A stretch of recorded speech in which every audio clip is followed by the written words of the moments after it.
जय हिंद बच्चों, आप सभी लोगों का स्वागत है शिक्षा कैरियर इंस्टीट्यूट के इस ऑनलाइन प्लेटफॉर्म पे। तो जैसा कि हम लोगों ने मॉडर्न हिस्ट्री की क्लासेस को स्टार्ट किया था, ये सेशन हम लोगों ने बहुत शानदार, हम लोग का ये सेशन चल रहा है। और आज जो हम लोग टॉपिक कंप्लीट करने वाले हैं, इसमें दो टॉपिक हम लोग आज देखेंगे। एक तो बक्सर का युद्ध देखेंगे हम लोग, ठीक है। और दूसरा हम लोग अंग्रेज और फ्रांसीसियों के मध्य जो संघर्ष हुआ उसको भी हम लोग कवर करेंगे। उसके तहत हम लोग 3 कर्नाटक वॉर्स को भी देखेंगे, ठीक है। कर्नाटक वॉर, कर्नाटक युद्ध, आपको पहला, दूसरा और तीसरा, ठीक है। साथ में बक्सर का युद्ध, वो भी हम लोगों ने कल, जो हमारा लास्ट टॉपिक था, यहीं पे ख़त्म भी हुआ था, है ना। पलासी का युद्ध हम लोगों ने देख लिया था। पलासी का युद्ध हम लोगों ने देख लिया था कि किस प्रकार से आपको रॉबर्ट क्लाइव छल की सहायता से आपको बंगाल के नवाब को पराजित कर देता है और बंगाल में एक कठपुतली शासक मीर जाफर को बिठा देता है, ठीक है। उससे आगे की कहानी आज हम लोग देखेंगे। कॉपी कलम निकाल लीजिए और जो भी इंपॉर्टेंट पॉइंट्स होते चलेंगे उन्हें आप नोट डाउन करते चलेंगे साथ में, ठीक है। चलिए बक्सर के युद्ध की शुरुआत करते हैं, है ना। बक्सर का युद्ध का सबसे पहला तो लिखिएगा, बक्सर का युद्ध, आप हेडिंग बनाइए। बक्सर का युद्ध आप लोग हेडिंग बनाएंगे, वॉर ऑफ बक्सर, ठीक है। जगह कहाँ है? ये जगह आपको बिहार में है, ठीक है। वर्तमान बिहार में आपको ये जगह पड़ता है, ठीक है। बना लिया? डेट लिखेंगे इसका, ये हुआ कब था, तो ये आपको 22 अक्टूबर 1764 को, ठीक है। 22 अक्टूबर 1764 को बक्सर का युद्ध होता है। कब होता है? 22 अक्टूबर 1764 को बक्सर का युद्ध होता है, ठीक है। और ये युद्ध किनके किनके बीच हुआ? कल मैंने आपको जब बक्सर का युद्ध की जो स्टार्टिंग की 2-4 बातें बताई थी, मैंने आपको उसमें क्या बताया था? एक तरफ त्रिगुट था। त्रिगुट का मतलब एक तरफ 3 लोगों की सेना थी।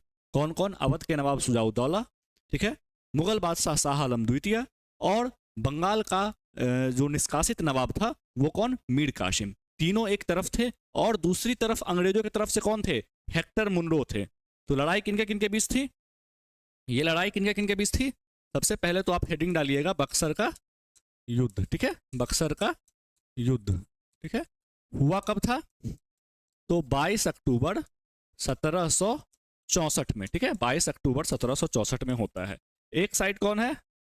अवध का नवाब, अवध का नवाब, मुगल बादशाह और बंगाल का नवाब। बंगाल का निष्कासित लिख दीजिए, ठीक है। निष्कासित नवाब, क्योंकि वहां से इसको निकाल दिया गया है, ठीक है। वहां से ये भाग चुका है। एक तरफ तो आपको ये तीनों थे, ठीक है। एक तरफ आपके ये तीनों थे, अवध के नवाब सुजाउद्दौला थे, मुगल बादशाह शाह आलम द्वितीय थे, और बंगाल का निष्कासित नवाब मीर कासिम था। और दूसरी तरफ कौन था?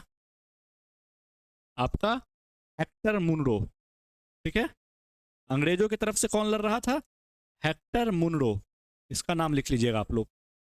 बक्सर के युद्ध में अंग्रेजों की कमान किसने संभाली थी? अंग्रेजों की सेना की तो हेक्टर मुनरो ने संभाली थी, ठीक है। अवध का नवाब सुजाउद्दौला, मुगल बादशाह शाह आलम द्वितीय और बंगाल का नवाब मीर कासिम एक तरफ था और हेक्टर मुनरो दूसरी तरफ था, ठीक है।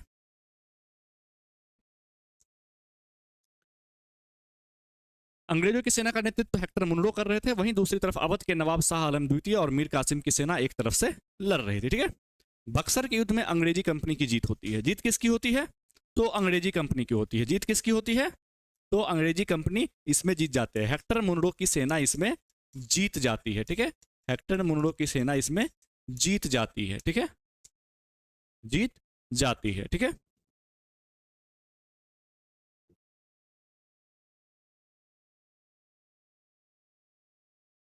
अंग्रेजी कंपनियों के लिए यह बहुत बड़ी सफलता थी, क्योंकि पलासी के युद्ध में अंग्रेजों का विजय विश्वासघात का परिणाम था, किंतु बक्सर के युद्ध में अंग्रेजों की विजय एक पूर्ण सैन्य सफलता मानी जा सकती है। मैंने आपको बतलाया था ना, पलासी के युद्ध में कोई सैन्य कुशलता की बात ही नहीं है। पलासी का युद्ध तो चीटिंग करके जीता गया था, ठीक है। मीर जाफर को अपनी तरफ से मिला लिया गया अंग्रेजों द्वारा, और इससे क्या हुआ? नवाब को धोखा मिला और नवाब इसमें हार गया था, ठीक है। लेकिन पलासी बक्सर के युद्ध में क्या हुआ भाई? तो बक्सर का युद्ध पूर्ण रूप से सैन्य कुशलता का युद्ध माना गया, क्योंकि इसमें कोई भी पक्षपात, कोई भी विश्वासघात, कोई भी चीटिंग इसमें नहीं की गई थी, ठीक है।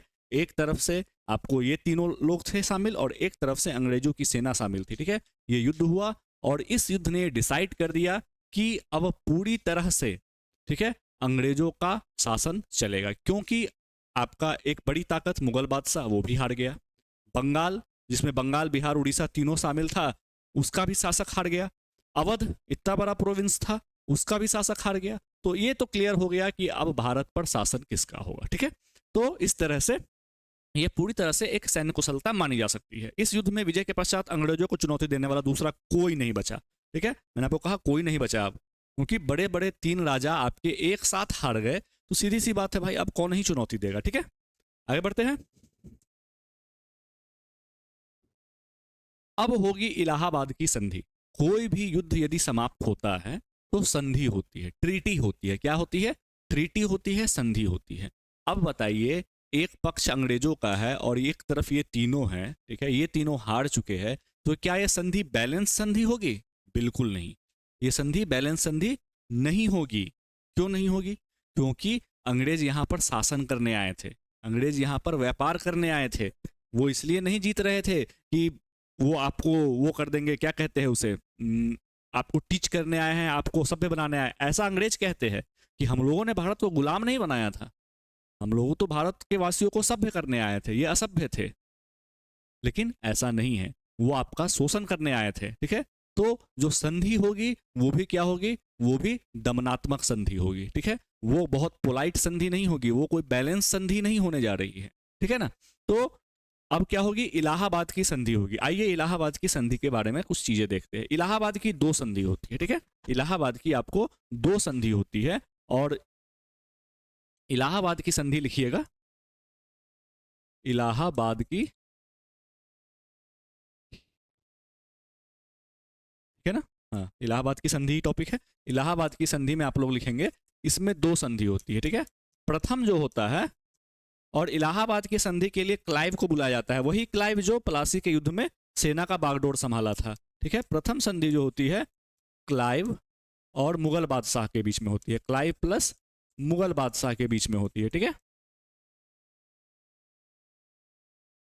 और सेकेंड वाली जो होती है, ठीक है, सेकेंड वाली जो होती है, द्वितीय संधि जो होती है, वो क्लाइव और अवध के नवाब के बीच में होती है, ठीक है, अवध के नवाब के बीच में होती है। क्लियर?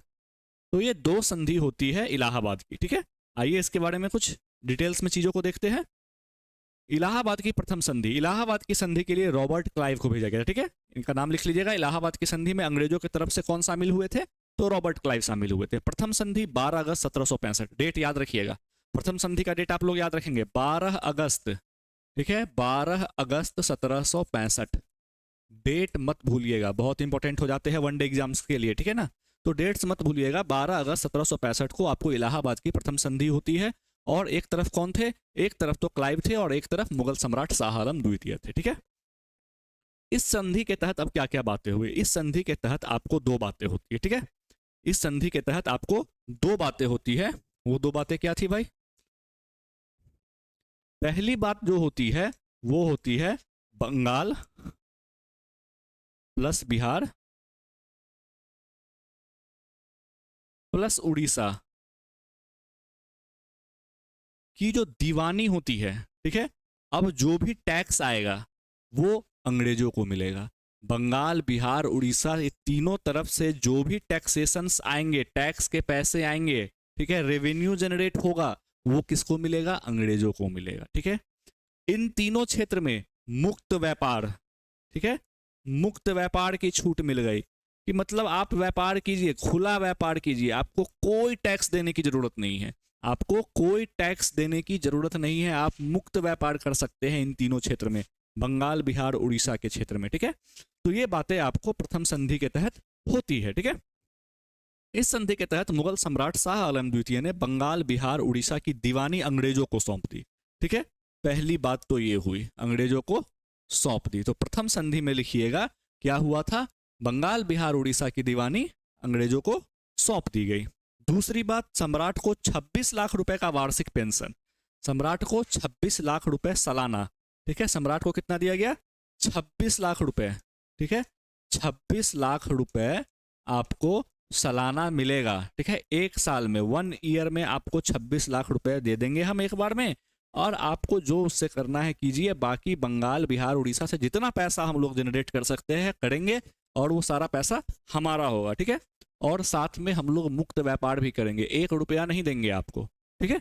तो ये डील हुई किसके किसके बीच में? तो शाह आलम द्वितीय और क्लाइव के मध्य, ठीक है। अवध के नवाब से कारा और इलाहाबाद का क्षेत्र लेकर मुगल सम्राट को दे देगा। भाई ये क्यों किया गया, ये काम क्यों किया गया? आइए इसको थोड़ा समझते हैं, ठीक है। अवध के पास क्या था? करा और इलाहाबाद वाला जो क्षेत्र था वो अवध राजा के पास था, ठीक है। अवध के राजा के पास करा और इलाहाबाद वाला क्षेत्र था। अब जैसे मान लो कि ये एक जगह है, ठीक है, ये ए है, ठीक, और ये बी है, ठीक है। अब बीच में आपका जो क्षेत्र पड़ रहा है ये है कड़ा प्लस इलाहाबाद, ठीक है, इलाहाबाद, इलाहाबाद का क्षेत्र। अब ये ए के पास है, ठीक है, और बी में कौन है? बी में अंग्रेज है, बी में अंग्रेज है। यदि ये करा और इलाहाबाद वाला क्षेत्र अवध के पास रहता और अवध हार चुका है, तो क्या इस बात की गारंटी थी अवध कल होकर फिर से आवाज न उठाए? तो इसलिए क्या करता है, ये करा और इलाहाबाद वाला क्षेत्र लेकर ना एक नए राजा मुगल को दे देता है कि ये लीजिए, अब ये क्षेत्र आपका नहीं रह जाएगा, अब ये किसका हो जाएगा? मुगल बादशाह का हो जाएगा। इसको कहते हैं बफर स्टेट। जैसे भारत एक बड़ा देश है, इसको हम ए मान लेते हैं, चाइना एक बड़ा देश है, इसे हम बी मान लेते हैं, बीच में नेपाल को एक बफर कंट्री बना दिया गया, ठीक है। एक बफर कंट्री, दो बड़े देशों के बीच एक छोटे से देश को क्या कहा जाता है? बफर कंट्री कहा जाता है, ठीक है। तो ये बफर कंट्री, ये बफर प्रोविंस बना दिया गया किसको? करा और इलाहाबाद का। ना आपका रहेगा ना मेरा रहेगा, ये हम एक थर्ड पार्टी को दे देंगे जो मेरे साथ सॉफ्ट कॉर्नर रखता है, ठीक है। अब क्या होगा, उस क्षेत्र पर आपका अधिकार नहीं रहेगा और मुगल बादशाह का अधिकार रहेगा, तो हमें भविष्य में कोई दिक्कत नहीं आएगी, ठीक है। समझ गए बात को? तो करा और इलाहाबाद का क्षेत्र किसको दे दिया गया? मुगल बादशाह को दे दिया गया। 26 लाख वार्षिक पेंशन मुगल बादशाह को मिला, ठीक है। इसके बदले अंग्रेजों को क्या मिला? तो मुक्त व्यापार और बंगाल, बिहार, उड़ीसा की दीवानी मिल गई, ठीक है। ये चीजें आपको प्रथम इलाहाबाद की प्रथम संधि में आपको ये सारी चीजें होती है, ठीक है। तो इलाहाबाद की प्रथम संधि होती कब है? 12 अगस्त 1765 को, रॉबर्ट क्लाइव और शाह आलम द्वितीय के बीच में, ठीक है। ये सारी चीजें याद रखिएगा। आगे बढ़ते हैं।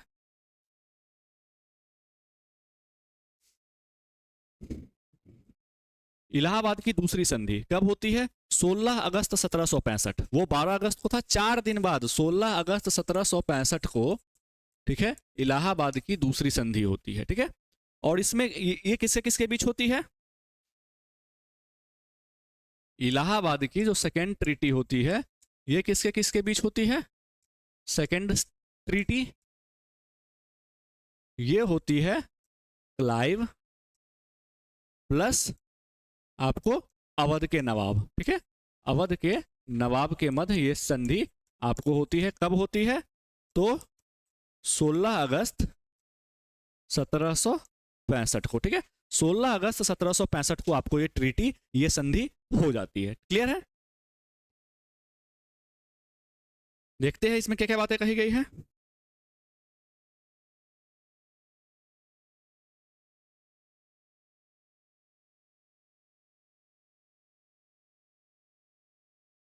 पहली बात तो यह संधि 16 अगस्त 1765 क्लाइव और अवध के नवाब सुजाउद्दौला के मध्य होता है।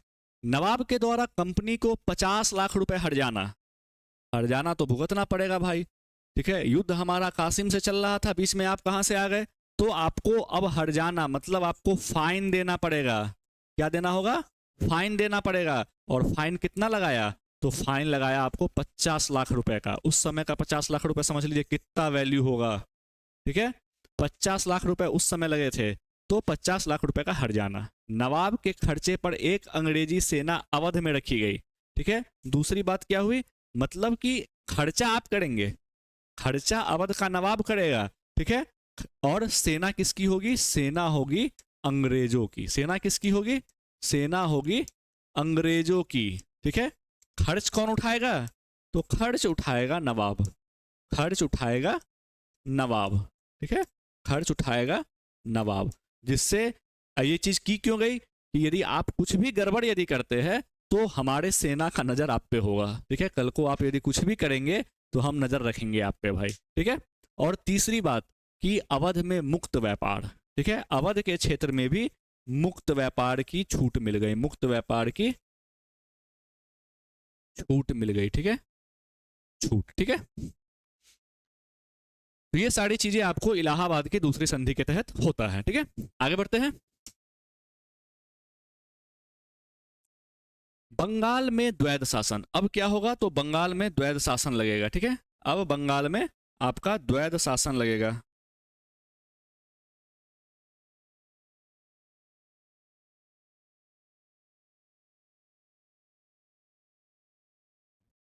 अब बंगाल में द्वैध शासन लगेगा। ये होता क्या है द्वैध शासन, डायरकी सिस्टम जो होता है ये होता क्या है, मतलब इसका ये होता है, सीधे सरल शब्दों में समझिए तो दायित्व किसी के पास रहेगा लेकिन शासन कोई और करेगा, ठीक है। दायित्व किसी और के पास रहेगा, ठीक है, लेकिन उसके लिए उत्तरदायी कोई और होगा, ठीक है। मतलब सारी चीजें किसके पास होंगी, सारी चीजें अंग्रेज के पास होंगी, ठीक है। सारा कंट्रोल अंग्रेज करेंगे लेकिन जिम्मेवार कौन होगा, जिम्मेवार वहां का नवाब होगा, ठीक है। बंगाल को पूरी तरह से बर्बाद कर दिया क्लाइव ने, बंगाल को जीत लिया गया और उसके बाद वहां पर द्वैध शासन लगा दिया क्लाइव ने, ठीक है। आइए इसके बारे में कुछ डिटेल्स से चीजों को देखते हैं। बंगाल में द्वैध शासन, ठीक है, समय क्या था, तो 1765 में संधि होती है, 1765 से लेकर, ठीक है, बंगाल में द्वैध शासन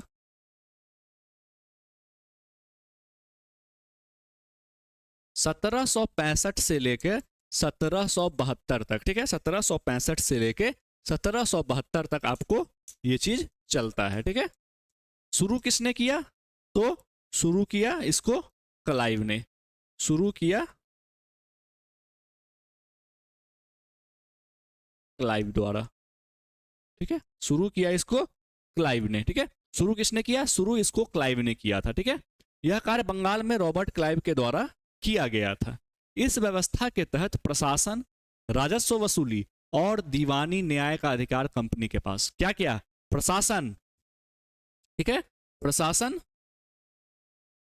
अरे क्या क्या, प्रशासन, दीवानी न्याय प्लस राजस्व, ये सब कौन देखेगा, ये सब कंपनी देखेंगे, प्रशासन भी, राजस्व भी, दीवानी भी कंपनी देखेगा। तो नवाब क्या करेगा भाई, देखिए नवाब क्या करता है, नवाब के ऊपर छोड़ दिया प्रशासनिक दायित्व, ठीक है। दीवानी, प्रशासन, राजस्व वसूली, दीवानी न्याय का अधिकार कंपनी रखेगा और आंतरिक शांति व्यवस्था, फौजदारी न्याय, समस्त प्रशासनिक दायित्व नवाब पे छोड़ दिया।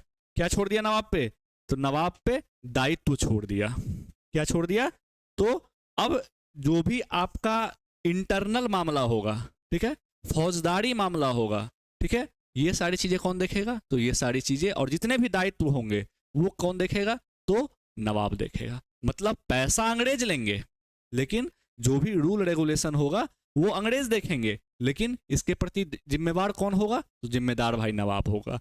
क्यों, क्योंकि अंग्रेज खुद सारी चीजें अपने हाथ में नहीं लेना चाहते थे, इसीलिए उन्होंने बंगाल के नवाब का पद कभी भी खाली नहीं किया।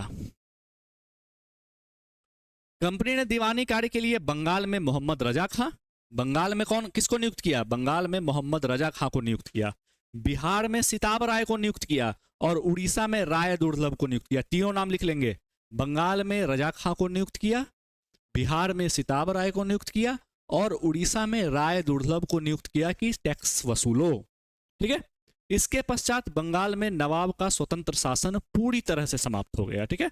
इसके तहत आपको नवाब जो था सिर्फ नाम मात्र का ही था, ठीक है ना। नवाब क्या था, नवाब को चाहते तो हटा देते लेकिन फिर जनता विद्रोह कर देती और इसी कारण से उन लोगों ने नवाब को नहीं हटाया, क्योंकि लोगों को आदत नवाब का था ना, उनको तो मतलब है अंग्रेजों को पैसों से, पैसे तो उनको मिल ही रहे हैं, बस नवाब को नहीं हटाएंगे। अभी क्या करेंगे, नवाब को बने रहने देंगे, आपको नवाब बाकी सारी चीजें देखिए, आप जनता से डील आप कीजिए, हमें सिर्फ पैसों से मतलब है। तो इस तरह से बंगाल का शासन व्यवस्था चलने लगा। क्लियर है।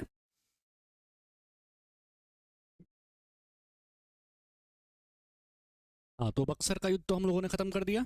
अब कहानी है फ्रांसीसियों के साथ। अंग्रेज और फ्रांस के बीच क्या संघर्ष होते हैं, इस तीनों को हम लोग कर्नाटक युद्ध के माध्यम से हम इसको कवर करेंगे। 3 कर्नाटक वॉर होते हैं, 3 कर्नाटक युद्ध होते हैं। कर्नाटक युद्ध प्रथम, ठीक है, कर्नाटक युद्ध द्वितीय और कर्नाटक युद्ध तृतीय, ठीक है। 3 कर्नाटक युद्ध होते हैं अंग्रेज और फ्रांसीसियों के मध्य। किस प्रकार से कहानी आगे बढ़ती है, चलिए देखते हैं। तो कर्नाटक के 3 युद्ध है। प्रथम कर्नाटक युद्ध, ठीक है, जो होता है 1746 से लेके 1748 तक। प्रथम कर्नाटक युद्ध का टाइम पीरियड क्या है, 1746 से लेके 1748 तक, ठीक है। शुरू कैसे होता है, तो ऑस्ट्रिया, ठीक है ना, ऑस्ट्रिया यूरोप में एक जगह है, वहां पे उत्तराधिकार का युद्ध होता है। 2 लोगों में उत्तराधिकार का युद्ध होता है और इसी बात को लेके अंग्रेज और फ्रांसीसी वहां पर भिड़ जाते हैं, ठीक है। और भारत में इसी का परिणाम दिखता है अंग्रेज और फ्रांसीसियों के मध्य संघर्ष में, ठीक है। युद्ध के बाद मैंने आप लोगों को बताया संधि होती है। तो प्रथम कर्नाटक युद्ध एक्सला सैपेल की संधि से समाप्त होती है। प्रथम कर्नाटक युद्ध की समाप्ति किस संधि से होती है, एक्सला सापेल की संधि से समाप्त होती है। क्लियर। परिणाम अंग्रेज एवं कर्नाटक के नवाब की पराजय, ठीक है। इसको हम लोग ब्रीफली देखेंगे, पहले आप स्लाइड पे समझ लीजिए। दूसरा कर्नाटक वॉर जो होता है 1748 से 1754 तक होता है, ठीक है। 1748 से लेके 1754 तक आपका दूसरा कर्नाटक वॉर होता है, ठीक है। भारतीय राजनीति में हस्तक्षेप के कारण यह युद्ध शुरू होता है। मैंने आपको बताया ना, अब अंग्रेज क्या करने लगे थे, भारतीय राजाओं के निजी मामलों में हस्तक्षेप करने लगे थे। फ्रांसीसी भी यही काम कर रहे थे, ठीक है। फ्रांसीसी भी यही काम कर रहे थे क्योंकि अंग्रेजों का कोई दूसरा प्रतिद्वंदी बचा ही नहीं। बंगाल बिहार उड़ीसा, कहानी खत्म।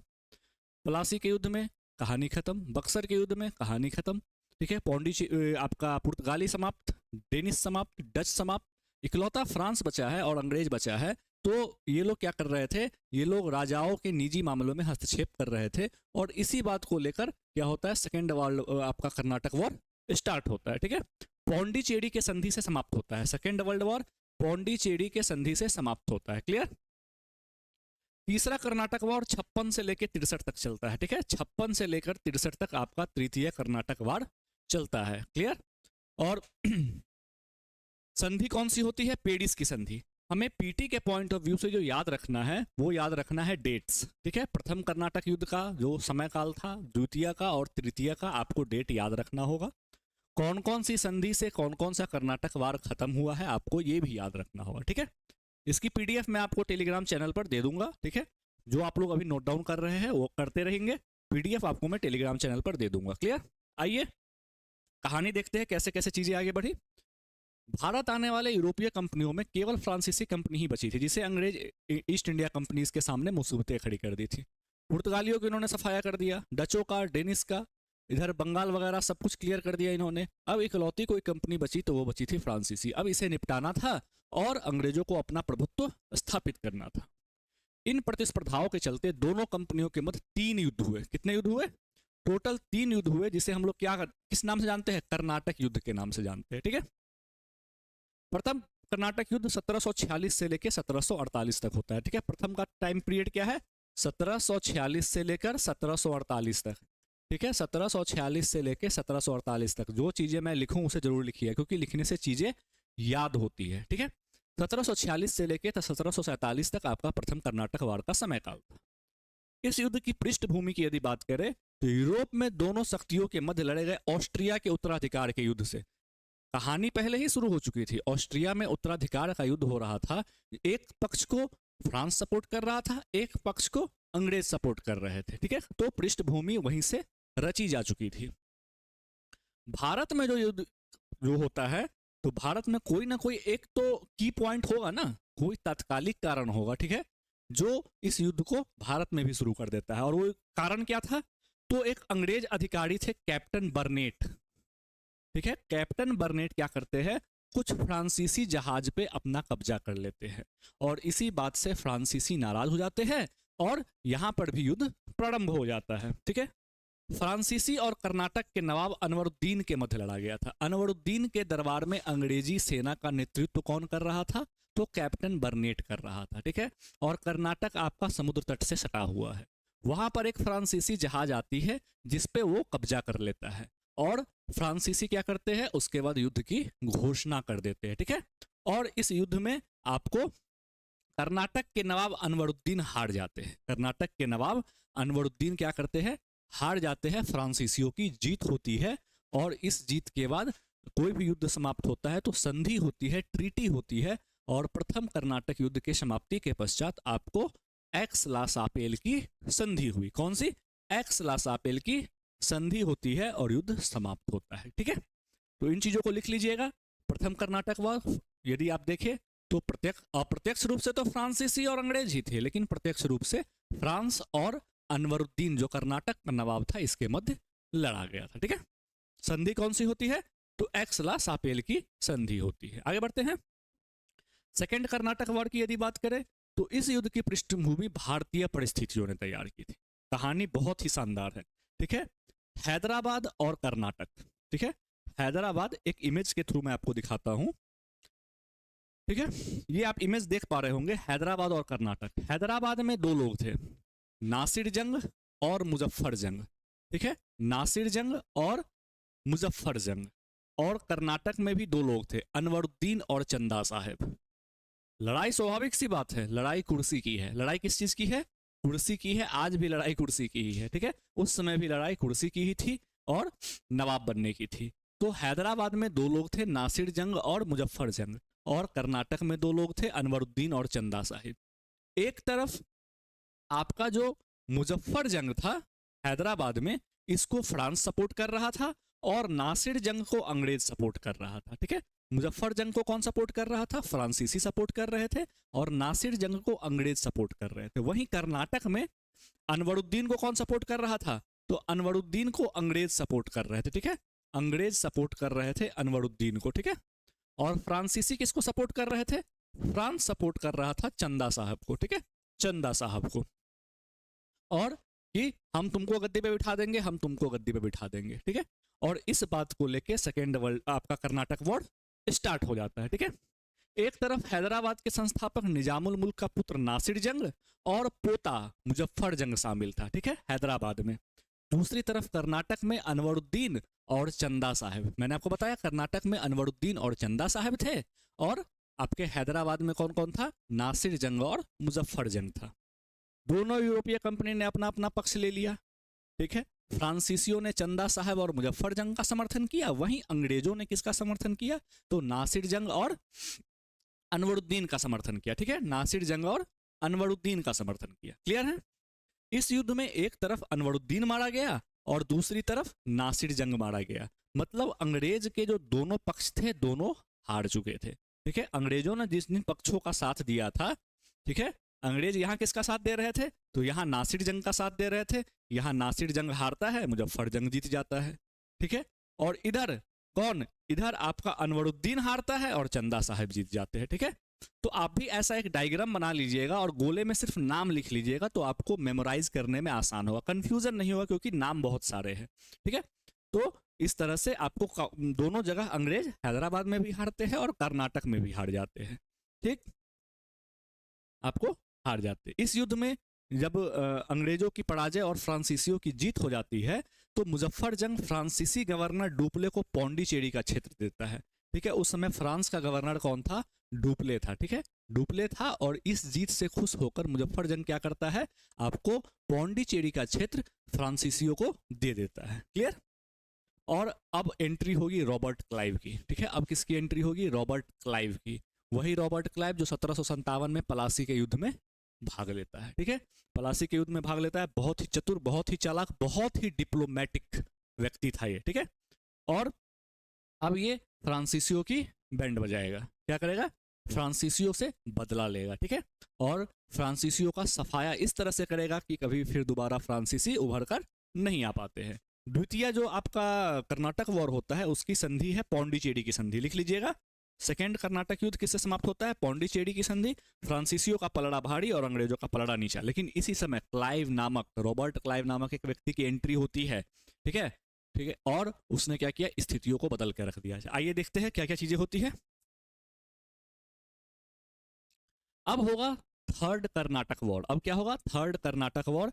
टाइम पीरियड लिखिएगा 1758 से लेके 1763 तक। टाइम पीरियड लिखिएगा 1758 से लेके 1763 तक आपको थर्ड कर्नाटक वॉर होता है। यह युद्ध ऑस्ट्रिया तथा इंग्लैंड के मध्य चलने वाले सप्तवर्षीय युद्ध का परिणाम था। इसकी भी पृष्ठभूमि भारत में नहीं बनी थी, इसकी भी पृष्ठभूमि जो सप्तवर्षीय युद्ध हो रहा था ऑस्ट्रिया और पड़सा के मध्य, ठीक है, ऑस्ट्रिया और पड़सा का मध्य। तो फ्रांस ऑस्ट्रिया को समर्थन दे रहा था और इंग्लैंड पड़सा को समर्थन दे रहा था, ठीक है। तात्कालिक कारण की यदि बात करें भारत में कैसे लड़ाई हो गई, तो काउंट डी लाली नामक एक फ्रांसीसी गवर्नर था। कौन? काउंट डी लाली, नाम लिख लीजिएगा, काउंट डी लाली नामक एक फ्रांसीसी गवर्नर था। और ये क्या करता है, भारत के संपूर्ण फ्रांसीसी क्षेत्र के इसको सैनिक और असैनिक दायित्व मिल जाता है, ठीक है। इसको जितने भी फ्रांसीसी क्षेत्र है भारत में, इसको पूरा कंट्रोल दे देता है फ्रांसीसी गवर्नमेंट, ठीक है। कि तुमको जो करना है करो भाई। किसको? काउंट डी लाली को। और इस समय क्लाइव आया है इधर से, ठीक है। कहाँ से आया है? अंग्रेजों की तरफ से क्लाइव आ चुका है। वो इस चीज़ को बर्दाश्त नहीं कर पाता है और उसने अपना दिमाग लगाना स्टार्ट कर दिया, ठीक है।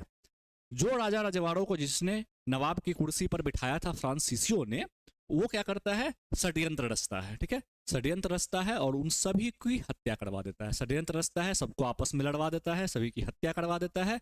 बहुत ही कूटनीतिक व्यक्ति था आपको रॉबर्ट क्लाइव, ठीक है।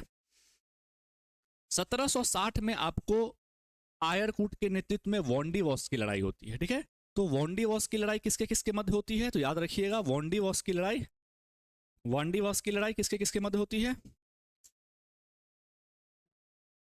वांडीवास की लड़ाई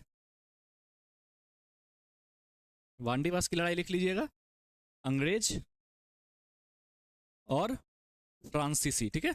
अंग्रेज और फ्रांस के मध्य, फ्रांसीसी कंपनी के मध्य वॉन्डीवॉस की लड़ाई 1760 में होती है, ठीक है। और इसमें अंग्रेजों का सेनानायक कौन था, तो आयरकूट था। कौन था? आयरकूट था। और इसमें फ्रांसीसी हार जाते हैं, ठीक है। फ्रांसीसी इसमें हार जाते हैं। हमारे पीटी के एग्जाम के पॉइंट ऑफ व्यू से बस इतना ही इंपॉर्टेंट है कि थर्ड कर्नाटक युद्ध के समय में काउंट डी लाली को पूरे फ्रांसीसी क्षेत्र का असैनिक और सैनिक दायित्व दे दिया गया, ठीक है। दबा के व्यापार करो, जो करना है करो, कोई रोक टोक नहीं है। इस बात से अंग्रेज बौखला गए और रॉबर्ट क्लाइव ने अपने कूटनीतिक और षड्यंत्र पूर्वक दिमाग का यूज करके क्या किया, स्थितियों को बदल दिया, ठीक है। आयरकूट 1760 में वॉन्डीवॉस की लड़ाई करता है फ्रांसीसियों के विरुद्ध और फ्रांसीसियों को पराजित कर देता है, ठीक है। और इसमें संधि कौन सी होती है, तो इसमें होती है आपको पेरिस की संधि। लिख लीजिएगा, तृतीय कर्नाटक युद्ध के पश्चात पेरिस की संधि होती है। तृतीय कर्नाटक युद्ध के पश्चात पेरिस की संधि होती है, ठीक है। अब कहानी पूरी तरह से बदल चुकी थी, फ्रांसीसियों का सफाया हो चुका था। अब अंग्रेजों को टक्कर देने वाला कोई नहीं बचा था, ठीक है। अंग्रेज अब इकलौते मालिक थे इस भारत के, ठीक है। कोई नहीं बचा। हम लोगों ने पलासी का युद्ध में देख लिया, बक्सर का युद्ध देख लिया, आपको तीनों कर्नाटक वॉर देख लिए। और इस तरह से अब अंग्रेज अपनी पैठ जमाएंगे भारत में, ठीक है। अभी तक तो ये व्यापार कर रहे थे, लेकिन अब ये प्रशासन में भी हिस्सा लेंगे, ठीक है।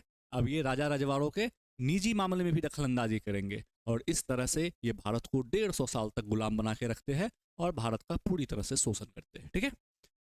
तो अब करता धरता कौन है, तो अंग्रेज है। क्लियर? आज की क्लास हम लोग यहीं समाप्त करते हैं। हमारा ये टॉपिक क्लियर हो चुका है। कल हम इससे जुड़े हुए जितने भी इंपॉर्टेंट MCQ होंगे, ठीक है, जैसे कि हम लोगों ने पलासी का वॉर, बंगाल का नवाब, जितने भी आपको टॉपिक्स कवर किए हैं अभी पिछले 3 लेक्चर्स में, 2-3 लेक्चर में, हम सभी के MCQ को लगाएंगे कल। तैयार रहिएगा, क्योंकि टॉपिक को पढ़ के आइएगा तभी MCQ सॉल्व करने में मजा आएगा, ठीक है। रिवीजन कीजिए।